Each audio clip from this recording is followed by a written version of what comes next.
Fighting sex abuse, Pope Francis takes the biggest step yet to hold accountable bishops accused of failing to protect children from sexually abusive priests. The Pope has created the new Vatican Tribunal section to hear cases. For years, victims and advocacy groups have criticized the Vatican for failing to punish or forcibly remove a bishop who covered up for clergy who abused children.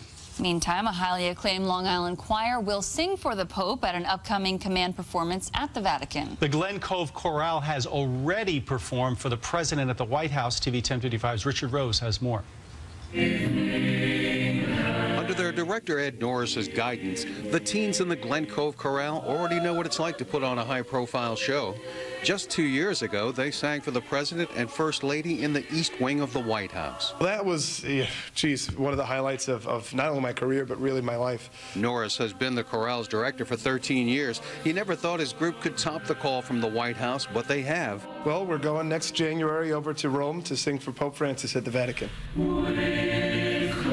Turns out a local man with connections to the Vatican saw the chorale performing on TV 1055 and recommended they do the same for Pope Francis. Choir members couldn't believe it when the Vatican agreed. Never ever thought in a million years I'd be performing for the Pope. It's insane. We're all very excited. My parents are overjoyed. My grandma cries when she thinks about it. She's happy.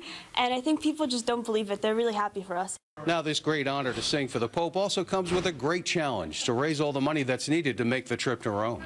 Well, it's actually just about $3,000 a student, so it's almost $140,000 to take the whole group over to Rome next year. Norris says they've already started a GoFundMe page, are setting up a local fundraiser performance, and are looking for corporate sponsors for their week-long performances beginning January 1st. Chorale members say they're sure their prayers for financial support will be answered to allow them to reach for the heavens with the new year. In Glen Cove, Richard Rose, TV 1055.